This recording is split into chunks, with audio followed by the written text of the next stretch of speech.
주님의 이름으로 사랑하고 축복합니다. 2024년입니다.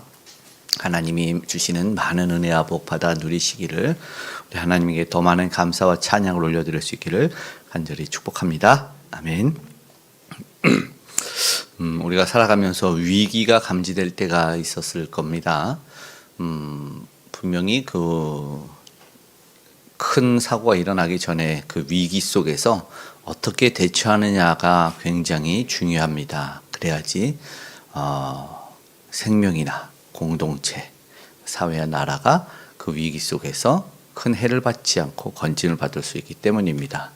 그러려면 먼저는 그 위기에 대처하기 위해 전에는 민감함이 필요할 겁니다. 오늘 하나님의 말씀이 예레미야 선지자에게 임합니다.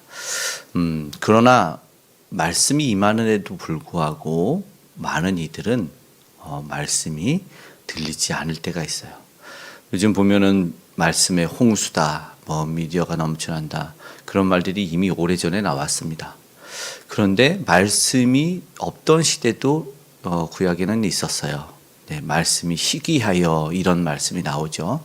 사사시대를 지나서 말씀이 들리지가 않을 때가 있었습니다. 그러다가 사무엘 선지자가 나오고, 그리고 말씀이 들려지고 왕이 세워지는 일이 있었는데, 그런 시대도 있고 말씀이 넘쳐나는 시대도 있는데, 중요한 것은 말씀이 없느냐 안 들리느냐 넘쳐나느냐보다 정말 하나님의 말씀인지 민감하게 반응하느냐가 중요한 것 같습니다. 오늘 우리에게도 하나님의 말씀이 정말 민감하게 들려지기를 먼저 바랍니다. 그래야 위기 때 위기인 것을 알고 깨달을 수 있기 때문입니다. 1절에 보니 그 시대가 말씀이 임하고, 그리고 하나님의 말씀이 이제 16절에서 쭉 이어지는데, 9절까지 보면은 특별히 세 가지를 말씀하는데, 2절에는 아내를 맞이하지 말라, 자녀를 두지 말라. 5절에 보면 초상집에 들어가지 말라. 그리고 또 그 다음 말라는 9절에 잔치집에 들어가서 그들과 앉거나 먹거나 마시지 말라. 이렇게 세 가지 정도를 말합니다. 이거는 보니까 애경사예요. 경조사지요. 그리고 기본적인 결혼도, 자녀 두는 것도 하나님이 하지 말라는 분명한 이야기가 있습니다. 중요한 것은 말씀에 민감하지 못하는 것은, 하나님 분명히 말씀하시고 경고하셨는데 듣지 못하는 것은, 죄악으로 말미암아 듣지 못하는 것은 확실합니다. 그들이 우둔해졌기 때문에 말씀이 들려지지 않는 거예요. 그러니까 우리는 시대를 아울러 하나님의 말씀에 민감하게 들릴 수 있기를, 넘쳐나는 말씀 속에서도 하나님이 내게 주시는 말씀이 들릴 수 있기를 먼저 그런 소망 가운데 한 해를 시작하고 오늘 하루를 시작했으면 좋겠습니다.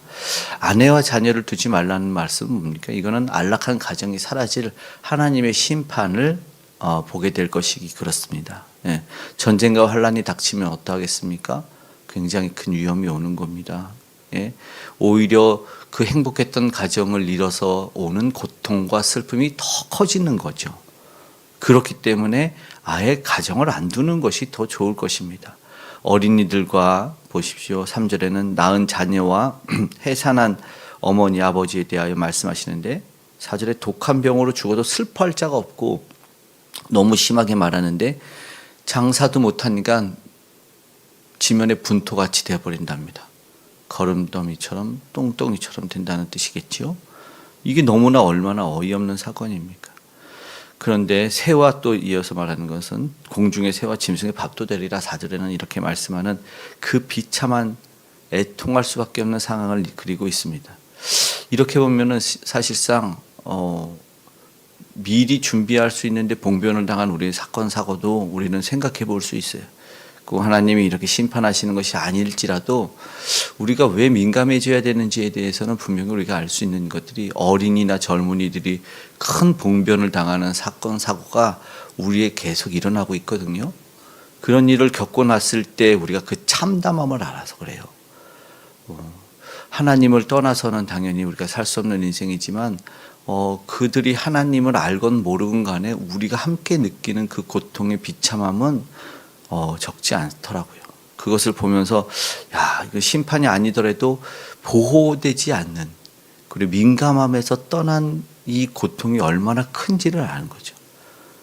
만약에 누가 가지 말라고 했던 거나 그 사고의 현장에 가지 말라고 했거나, 아니면 누가 경고를 줬거나 조심해라, 뭐 늘 부모님들 하시는 얘기가 다 커도 다 큰 아들이 회사에 출근해도 길 조심해라 이렇게 어르신들은 말씀한다고 하는데 그렇게 자녀들이 다치고 고통받는 것을 두려워하죠. 민감해야 되는 겁니다.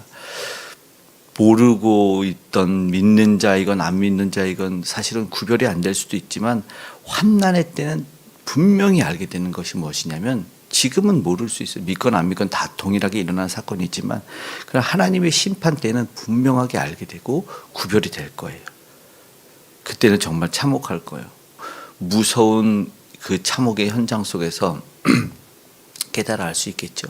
예수 그리스도를 믿어 구원받는 자인지 예수 그리스도를 믿지 않아서 환난을 당하는 자인지 분명하게 극명하게 구별이 될 거고 그 참혹한 비참함 속에서 믿지 않는 이들이 당할 공헌하는 적지 않을 것이라는 것을 우리가 알기 있기 때문에 언제나 우리가 하나님의 민감에서 하나님의 날개 그늘 안에서 우리를 구원한 예수 그리스도의 보혈 안에 늘 거할 수 있기를 간절히 소망합니다. 그것이 오늘 우리에게 주시는 말씀이고 메시지가 될 것입니다. 그 안에 거하기를 5절에 초상집에 가지 말고 애곡도 하지 말고 슬퍼할 마음조차 없습니다. 예. 극도로 암울한 상황 속에서 회개하고 돌이키라는 것인데 뭐 위기야 절망 그 오기 전에 하나님께 사실은 돌아오라는 말씀입니다. 6절에는요 말씀하는 게 큰 자든지 작은 자든지 이 땅에서 죽으리니 그러니까요 무슨 말이냐면 나는 아닐 거야. 큰 자 작은 자 저 작은 자만 임할 거고 나는 지금 높은 대지에 살 텐데 어떻게 해일이 나에게 오겠느냐라는 안일함이 있을 수 있어요. 그렇죠? 물난리가 나도 나는 고지대에 사니까 괜찮을 거야.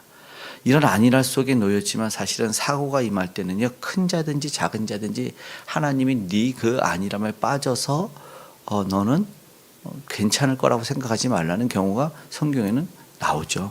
부수기주의고 사실상 계속해서 그럽니다. 난 안전하겠지.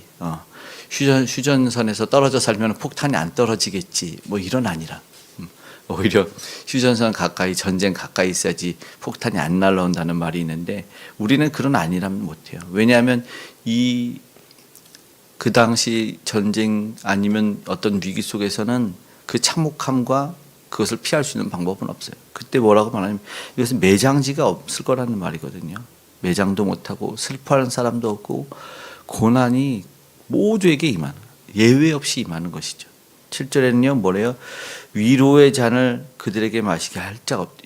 위로의 잔도 못 주는 거예요. 장례식장에서 우리가 뭐 그냥 세상에서 장례할 때 그냥 속된 말로 술 한 잔 따르고 오겠다고 해서 죽은 자를 애통하고 슬퍼한데 그조차 할 사람이 없는 참혹하게 모두가 다 심판당해서 없어진 그 상황을 이야기하고 있는 것이죠.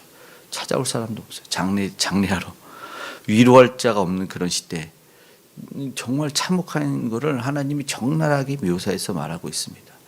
오늘 위로자조차 사라지기 전에 사실은 진정한 위로자이신 뭐가요? 위로자이신 예수 그리스도를 만나야 되고 우리는 예수 그리스도가 참된 위로자이심을 알고 그 슬퍼 비통에 빠졌을 때 위로할 자인 예수를 우리는 전할 수 있는 자가 돼야 되죠. 삶에서 모두가 암담해도 우리는 희망이 있는 소망이 있는 예수 그리스도 그 위로자를 꼭 붙들고 전하는 그런 삶을 살 수 있기를 간절히 소망합니다. 올 한 해도 그 위로자와 동행하시고 그 위로자가 잘 전달될 수 있기를 또 간절히 소망합니다. 아멘. 8, 9절에는 잔치집인데요. 결혼하여 신랑도 기쁘고 보십시오. 신부도 기뻐하는데 아이고 이것이 끊어진다라고 말합니다. 어떻게 이런 일이 있겠습니까? 너무나 안타깝죠. 남녀간에 사랑하고 그리고 생육하고 번성해서 이루어지는 이 인간의 가장 큰 축복이 끊어진다는 말. 그런데 가만히 생각해 보니까 심판이 아닌데 우리나라가 비혼자가 늘고 혼자 사는 사람이 늘고 자녀 출산이 세계 최저로서 외국에서 우리나라를 걱정해 주는 시대가 와버렸어요. 그러니까 미래가 어둡다고 얘기를 하는데 어떻게 이런 일이 있었지? 왜 이거는 무슨 문제냐면 지금 느끼는 것만 보더라도 사회와 국가적인 문제다라는 거예요. 이 큰 문제인데 그거를 모르고 있다는 거예요. 너무나 안타까운 것이죠. 힘들어해야 하는 것이죠. 그리고 우리는 이 속에서 그러네. 이런 경고의 말씀도 지금 시대에 전혀 없는 이야기가 아니구나. 그러면 하나님을 생각해야 되구나라고 하는 것이죠. 하나님을 생각하면서 생각해 봐야 되는 문제. 신랑 신부의 소리가 끊어지고, 그리고 이것이 자녀가 없는 먼 이야기, 과거 이야기가 아니라 오늘 우리에게도 있을 수 있는 어느 때라고요? 바로 위험을 감지해야 될 때입니다. 민감하게 위험을. 그러면 뭐예요? 속히 엎드려야 될 때라는 것이죠. 야, 우리가 뭔가 잘못됐구나. 세상이 뭔가 잘못됐구나 해서 속히 돌아봐야 할 때라는 것입니다. 10절에 보니까 그럽니다. 이게 뭐냐면 그들이 이제 물어보는 거예요. 이런 재앙이 선포됐을 때 선지자한테 왜 이렇게 선포하는 것이 무엇 때문이냐? 도대체 우리가 10절의 말씀 보면 10절의 말씀 그 백성들이 묻는 건데 한번 읽어볼까요? 내가 이 모든 말로 백성에게 말할 때 그들이 내게 묻기를 여호와께서 우리에게 이 모든 큰 재앙을 선포하심은 어찌 됨이며 우리의 죄악은 무엇이며 우리가 우리 하나님 여호와께 범한 죄는 무엇이냐 하거든. 지금요 저들이 모르고 있어요. 범한 죄를 모르고 이야기하는 거예요. 그때 오늘 우리는 깨닫기를 원합니다. 민감하고 위기가 감지되어야 된다 그랬지 않습니까? 깨달을 수 있어야 되는 거예요. 왜 겸손히 돌아봐서 내가 뭘 잘못했느냐가 아니라 철저하게 나의 잘못을 볼 수 있어야 되는 것이죠. 왜냐하면 죄는요 아무리 감춰도 드러나요. 내가 아니라고 해도 하나님 앞에는 절대적으로 그 죄는 숨길 수 없는 것이잖아요. 근데 마치 이 모습이 생각해 보니까 이 모습을 묵상하면 그런 것 같아요. 술에 취한 사람 그리고 약에 취한 사람이 비틀비틀 거리면서 나는 괜찮다고, 지금 내가 열쇠를 꽂으려고 하는데 지금 문이 움직이니까 문만 잡아달라고 하는 그런 성강 똑같은 모습이에요. 이 어리석은 모습. 정신을 못 차리는 거죠. 말씀을 듣고 읽을 때 자신을 돌아볼 수 있기를 간절히 소망합니다. 나는 아니지라는 속에서 하나님의 말씀 안에서 오늘 우리가 하나님 말씀하시지 않습니까? 말씀 안에서 우리를 되돌아볼 수 있기를 간절히 소망합니다. 그럴 때 바로 고칠 수 있는 거죠. 무엇을 해야 되는지, 어떻게 해야 살 수 있는지를 알게 되는 거죠. 11절에 피할 수 없는 핑계하지 못하는 것은 너는 악을 행했잖아. 조상들보다 더 악을 행했다. 11절에 그렇게 말씀합니다. 뭐 했어요? 우상 숭배, 다른 신을 섬겼습니다. 그리고 정확히 말씀하는데 율법을 버렸다고. 순종하지. 11절 마지막에는 율법을 지키지 아니하였고, 그리고 12절에 조상들보다 더 악했고 12절 후반부에 순종하지 않았다. 이거는요 근데 누누이 반복되는 이야기였어요. 한 번이 아니었습니다. 출애굽 이후로부터 계속 말했던 거죠. 사회에 일어나는 일을 봐도 진짜 왜 반복될까? 왜 끊어지지 않을까? 동일한 죄들이 계속해서 일어나는, 너무 안타깝습니다.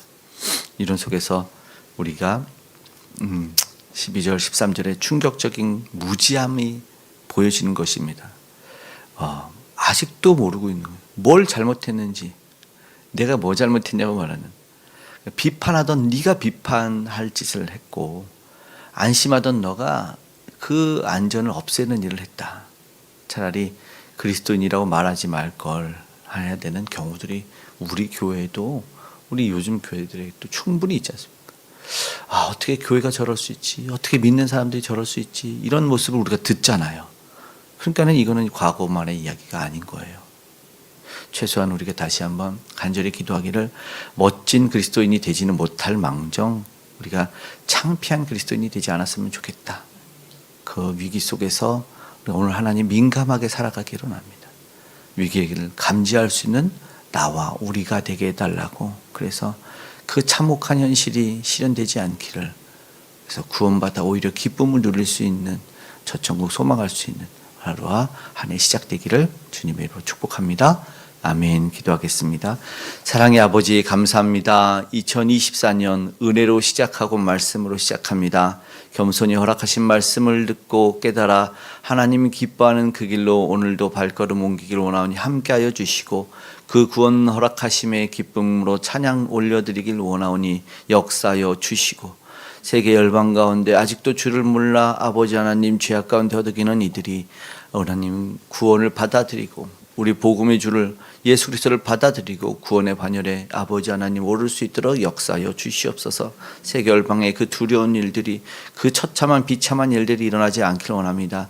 속기 기근과 전쟁과 테러에 그 위험이 모두 멈출 수 있도록 우리 인간의 어리석음 속에서 일어나는 그 모든 자연재해들이 아버지 하나님 인재가 끊어지게 하여 주시옵소서. 하나님을 경외하는 자들이 늘어 하나님 나라 확장될 수 있게 하여 주시고, 북녘의 아버지 하나님 우상들 무너져 내려서 아버지 하나님 이 나라 이 땅에도 전쟁의 위기야 그 위험이 사라질 수 있도록 도와주시기를 원합니다. 아름다운 복음으로 통일의 역사가 일어날 수 있도록 도와주시옵소서. 아버지, 우리가 속한 사회가, 우리 공동체가, 우리 가정이, 이 나라 이 민족이 주 안에 아름답게 아버지 쓰임받기 원하오니 아버지 역사하여 주시고, 오늘도 귀한 다음 세대를 위해서 간절히 기도하오니 귀한 영혼들 말씀 안에서 우뚝 서서 세계의 아버지 하나님 그 세속화에 아버지 하나님 편입되고 물들어가는 것이 아니라 아버지 하나님 복음 안에 저들을 물들여내는 우리 모든 다음 세대들 될 수 있도록 그들을 양육하고 아버지 하나님 함께하여 주시옵소서. 오늘도 간절한 기도로 아버지 하루와 한 해를 시작합니다. 우리 소원 가운데 하나님이 함께하여 주시기를, 하나님 응답하여 주시기를 간절히 소망하며 고마우신 예수님의 이름으로 기도드리옵나이다. 아멘.